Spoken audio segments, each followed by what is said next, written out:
자, 일본 후쿠시마 원전 오염수 방류 지금 거의 초읽기에 들어갔다는 소식들이 들어오고 있는데 지금 여당은 방류 후에 방사능 기준치가 안 넘으면 민주당이 책임을 져야 된다. 이런 입장을 냈습니다. 어떻게 보십니까? 참 집권당이나 또 이 정부도 마찬가지고요. 그런 자세가 문제예요. 네. 이게 지금 이 다른 대안이 없는 것도 아니고 장기 처리 시설로 보관을 하면 되는데 비용이 발생하니까 지금 일본이 그런다고 해양 투기를 하는 거거든요. 그런데 그러면서 일본 어민 보상은 또 5조 넘게 일본 정부에서 이 책정을 해놨단 말이에요. 네. 그래서 대안도 있고 또 사전에 모니터링이나 했던 자료나 이런 것들이 전혀 제출되지 않고 파악하지 못한 상황에서 무조건 일본의 해양 투기를 옹호하고 있단 말이죠. 그다음에 이후에 어떻게 방류할지 뭐 전혀 대책이 없어요. 그래서 또 알프스도 수차례 또 고장이 났었고요. 네. 그래서 이런 게 정부에서는 아예 기정사실화하고 일본 이 해양 투기를 기정사실화하고 아무 문제 없는 것처럼 얘기를 하고 오히려 한 발짝 더 나가서 나중에 문제 없으면 어떻게 할 거냐. 이게 대한민국 정부나 집권 세력의 자세가 돼서 되겠습니까? 그래서 이건 너무 무책임하고요. 일본의 대변인을 넘어서서 일본 정부 이상으로 지금 대한민국 정부나 집권당이 하고 있다는 게 통탄스러울 노릇이죠. 자, 좀 다른 얘기긴 한데 국민의힘 주장은 문재인 정부 시절 때 사드 환경영향 평가 6년간 고의로 지연했다. 이렇게 얘기를 하더라고요. 그 부분 어떻습니까? 하여튼 일단 문재인 정부예요, 여기는. 그래서 문재인 정부 없으면은 뭐 그냥 일을 못하는 사람들이에요. 입도 안 떼지는 사람들 같아요. 아하. 우선은요. 2017년 9월에 소규모 환경평가를 해서 문제 없다고 발표를 했어요. 문재인 정부에서. 예. 그래서 임시 발사대 설치했잖아요. 그거는 어떻게 해명할 거예요?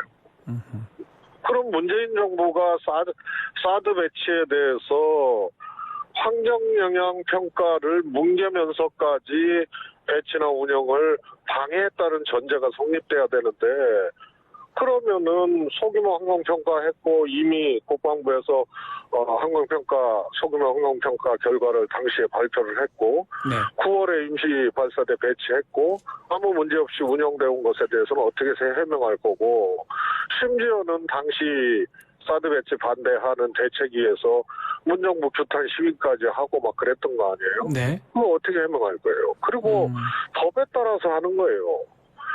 임시 발사대를 설치하기 위해서 소규모 환경 영향 평가는 말씀드렸다시피 실시했고 발표를 해서 영향이 없다고 이미 문재인 정부 초기에 했었고 네.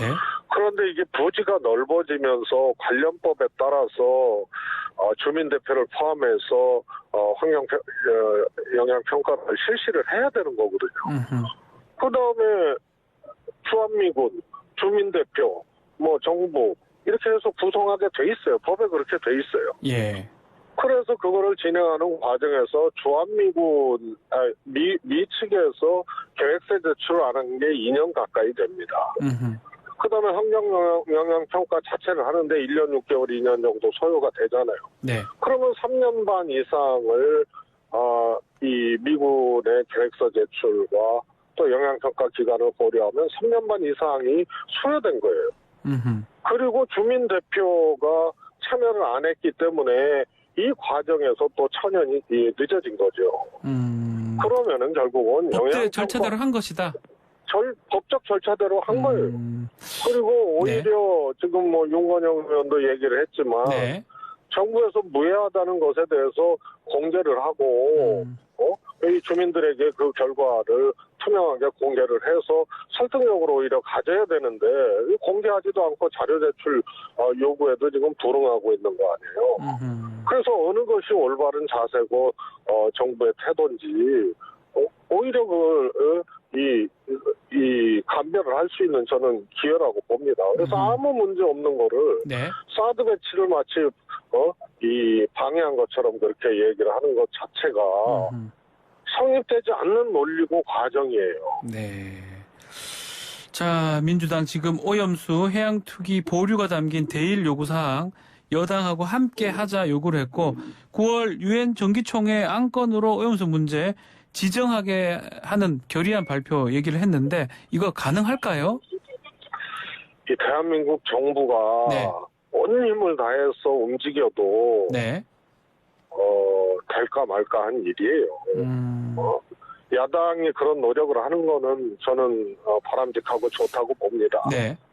그러나 대한민국 정부에서 오히려 아예 그냥 이거는 이 방류를 반대하지 아니한다라고 전제를 하고 대한민국 정부가 움직인 것처럼 그렇게 되니까 일본 대변인 같이 노는 거 아니에요 지금. 그런 상황에서 이것이 현실적으로 가능할지 그거에 대해서는 의구심이 들죠. 자, 윤석열 대통령 어제 자유총연맹 그 69주년 창립 기념식에 참석을 했는데요. 허위 선동과 조작, 또 가짜 뉴스가 대한민국을 위협한다라고 얘기를 했습니다. 뭐 민주당의 오염수 이 계담 발언을 좀 겨냥한 것 같기도 하고요. 어떻게 들으셨는지요? 그뿐만이 아니죠. 예를 들어서 우리 온 국민이 다 알게 된 이제 바이든 날리면부터 시작을 해서 또 취약 연령을 5세로 5세로 낮추는 문제에 대해서 박순애 전 교육부 장관 보고를 받고 대통령이 지시하라고 했는데 대통령 아무 책임이 없는 것처럼 하고 그 다음에 이번에 이제 이주호 장관 소위 말해서 네. 이제 입시 문제, 킬러 문항 문제도 마찬가지. 그냥 사실을 왜곡해서 덮어씌우고 그 사실을 주장하는 사람과 이 정당에 대해서 가짜 뉴스라고 오히려 덮어씌우고 그런 다음에 상대를 적으로 만들고 그런 다음에 수사하고 뭐하고 이게 아주 윤석열 정부의 패턴이 돼버렸어요. 그래서 문재인 정부 탓하지 않으면은 입도 못 대는 사람들이고 사실을 지적하는 사람들에 대해서 가짜 뉴스라고 하고 적으로 규정하고 수사가 그다음에 진행이 되고 도대체 이게 뭐 하는 짓인지 모르겠어요. 자, 다음은 민주당 현안에 대한 질문 좀 드려보겠습니다. 이낙연 전 대표가 귀국 후 첫 공식 일정으로 김대중 전 대통령 묘역 참배를 했는데 뭐 정치를 다시 하겠다 이렇게 입장도 밝혔고요. 정치활동 재개에 시동을 걸었다고 봐야 되겠죠? 이미 귀국하면서 네. 정치가 시작이 된 거죠.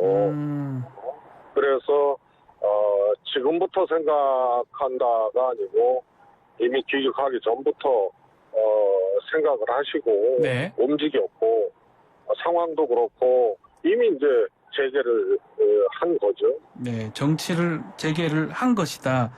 자, 이재명 대표가 이낙연 전 대표에게 전화 안부 인사하면서 좀 만나자 제안을 했고 조만간 만날 것 같긴 한데 어떤 메시지가 나올 것인지 또 어떤 메시지가 나오면 좋은 건지 어떻게 보십니까? 아마 민주당이나 또 민주당을 지지하는 네. 분들의 공통된 생각일 텐데요. 지금 민주당도 여러 가지로 상황이 어렵지 않습니까? 네. 그리고 이제 총선은 다가오고 있고 그래서 우선은 이재명 대표 또 이낙연 전 총리님 이 힘을 합쳐서 네.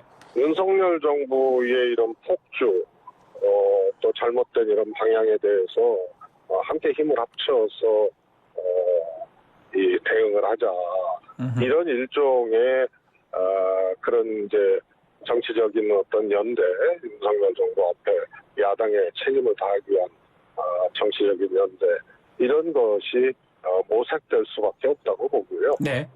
그 다음에 이제 경쟁은 경쟁인 거죠. 통합이 먼저고 그 후에 같이 이제 경쟁을 해야 된다 이렇게 말씀하셨는데 지금 친명계에서는 이낙연 전 대표, 이재명 대표부터 만나라 이렇게 훈수를 좀 두기도 하는 걸 봤을 때는 이미 좀 총선 앞두고 개파 싸움 아니면 세력 지키기 위한 기싸움 시작된 거 아니냐, 불가피하지 않느냐 이런 관측이 나옵니다. 어떻습니까? 그 친명계 누가 얘기를 그렇게 했는지 모르겠지만 네. 그 순서가 바뀐 거죠. 아하. 지금 당대표가 이재명 대표 아니에요. 예. 그리고 대선 후보를 놓고 경쟁했던 사이 아니에요. 이재명 대표가 민주당의 대통령 후보가 됐고 이낙연 전 총리가 패했잖아요. 네.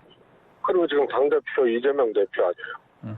그러면 이재명 대표가 먼저 만나자고 하고 그렇게 추진하고 또 거기서 통합이든 윤석열 정부에 대한 이 공동투쟁이든 이런 것들이 모색이 돼야 되는 게 순서상 맞는 건데 네.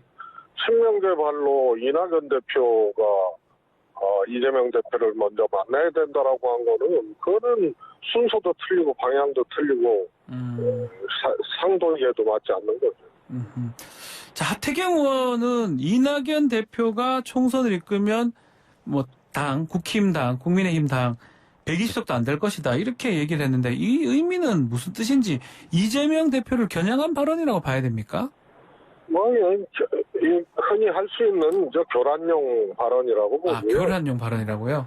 그거는 뭐 윤석열 대통령 대신 홍준표 대통령으로 하면 다음 총선에서 민주당이 100석도 못 한다는 말보다도 못한 말이죠. 그렇습니까? 예. 윤석열 대통령은 사석인가요? 여권 관계자들하고 170석 얘기 총선 목표 나왔는데 이거는 뭐 총선 승리의 어떤 절박함인가요? 아니면 자신감인가요? 또 이런 얘기를 한 취지라든지 어떻게 보십니까? 근데 저는 대통령이 말이에요. 의석수까지 제시를 하면서 네. 뭐 사석이 어떤 사석이었는지 모르지만 대통령이 사석이라는 게 있는 자리입니까? 그렇지 않지 않습니까? 네. 어디 시장통을 가도 대통령의 공식 일정이고 시장을 방문하는 데는 또 이유가 있듯이 네. 사적인 일정이라는 게 없는 자리예요, 대통령은. 그런데 사석에서 대통령이 170석까지 얘기했다는 말은 우선은 사석이라는 말이 필요가 없는 말이에요. 대통령이 170석을 제시를 했다는 이 말만 남는 거예요. 아하, 사석은 빼고. 그럼 저건 중대한 발언이죠. 노무현 대통령이 저쪽 당에 의해서 탄핵까지 갔었던 게 네. 총선 발언 아니에요? 솔직히 말해서. 총선 이기면 좋겠다. 이겼으면 좋겠다 정도였어요. 그런데 170석까지 목표 의석을 제시했던 거는 그 동기가 어떻든 간에 이거는 대통령의 정치 중립이라든가 이런 이제 헌법을 위반한 발언입니다. 헌법에 반한다. 대통령이 사적 일정이 어디 있습니까? 휴가도 공적 일정인데. 네. 그래서 이거는 오히려 심각한 발언이고요. 네. 대통령이 내가 대표 만들었고 내가 총선 치른다. 그리고 170석 하겠다. 결국은 이거고요. 이거는 정치적 문제뿐만이 아니고 법적으로도 이거는 좀 따져볼 발언이라고. 네. 자, 민주당 같은 경우는 추미애 전 장관 저희 얼마 전에 인터뷰를 했었는데 뉴스킹에 출연도 하면서 좀 이낙연 전 대표는 좀 때리는 모양새고 또 조국 전 장관 좀 띄우는 모양새입니다. 어떻게 우리가 보면 좋을까요? 뭐 그거야 추미애 장관님의 네. 생각이 반영이 된 거니까 네. 그걸 놓고 뭐 분석할 필요는 저는 없다고 보고요. 네. 추 장관의 실질적인 생각이 그렇겠죠. 그렇게 정도 이렇게 봐야 되지 않나 싶고요. 네. 저는 개인적으로 민주당의 총선을 생각하거나 네. 또 민주당이 이제 총선에서 이기기 위해서 이 소위 말해서 이제 중원 중도층을 설득하고 민주당에게 표를 달라고 하기 위해서는 네. 조국 장관 출마 문제에 대해서는 잘 생각해 볼 필요가 있다고 보고요. 그럼 단호하게 선을 그어야 된다 이 말씀인가요? 저는 조국 장관도 실제로 그렇게 민주당 출마를 강행할 것인가 이 문제에 대해서는 확인된 바도 없고 네. 또 뭐 그렇게 하지 않을 것이다라는 생각이 저는 들어요. 민주당 조국 출마 이것이 갖고 오는 정치적인 일종의 이제 판단. 네. 그리고 특히 이제 총선이라는 이 양당이 진짜 격렬하게 경쟁하고 이 속에서 다수당을 해야 되는 이 절체절명의 대회전의 길목에서 조국 민주당 출마라는 것이 과연 성립될 수 있는 얘기인지 거기에 대해서 저는 회의적으로 생각하고 있고요. 네. 조국 장관도 그런 의미에서는 민주당 출마를 제가 보기에는 생각하지 않을 수도 있다고 봐요. 자, 추미애 전 장관, 한동훈 장관 휴대전화 분실 관련해서 비판의 목소리를 많이 냈습니다. 경찰을 그렇게 부리면 안 된다. 어떻게 보십니까? 그 휴대전화 분실 이후에 강력계 형사들이 막 출동하고 했던 것 같은데. 아니, 그 휴대전화가 도대체 뭐가 들어있길래 그 경찰에 그렇게 해서 난리를 떨게 한 한동훈 장관도 그 휴대전화가 뭔가 있는 거예요. 아, 있다고요? 예. 아니, 그러지 않으면은 어차피 비밀번호가 걸려 있잖아요. 아니, 어떻든. 그러니까 네. 그 휴대전화가 이제 그 소위 말해서 제출도 거부했던 그 휴대전화 아닙니까? 그런데 그건 뭐 심리적으로도 그렇고, 아니, 저도 택시에, 이 휴대전화 놓고 내린 적도 있고 그래서 뒤에 찾은 적도 있는데, 네. 뭐가 저렇길래 그렇게 난리를 치고, 또 경찰도 형사까지 보내서, 그걸, 이 찾고 하는 이런 난리를 떨었어요. 그래서 네. 이례적인 거고요. 그래서 그 한 장관이 심리적으로 이 휴대전화를 1초라도 잊어먹으면 큰일 나구나, 큰일 난다라는 뭐가 있으니까 그렇게 난리를 떤 거예요. 정상적으로는 그렇게 하겠어요. 그리고 형사까지 파견하고. 예. 제가 택시에서 휴대전화 놓고 내렸을 때 그러면 경찰에 신고해가지고 형사까지 파견하고 해서 난리를 떨고 이게 성립되는 얘기입니까? 아, 경찰이 안 올 가능성이 높겠죠. 네? 경찰들이 강력 경사들이 안 올 가능성이 높겠죠. 아니 그걸 예. 그렇게 막 난리를 떨 필요도 없고. 네. 그리고 경찰이 또 그렇다고 막 형사들까지 보내서 그렇게 찾느라고 난리를 떨 필요 두 가지가 다 없는 거죠. 그래서 이 사람들의 생각이나 이런 것들을 엿볼 수 있는 대목인데요. 네. 하여튼 한 장관이 그렇게 난리던 것도 이상한 거고 또 거기에 형사들이 휴대폰 잊어먹었다고 형사들이 나와서 난리던 것도 그 권력의 지형이 작용한 것일 수밖에 없는 거죠. 자, 윤석열 대통령 이르면 장차관 인사는 오늘 할 수도 있고 또 이동관 특보 방통위원장 지명 얘기도 좀 나오고 있거든요. 어떻게 보십니까? 예.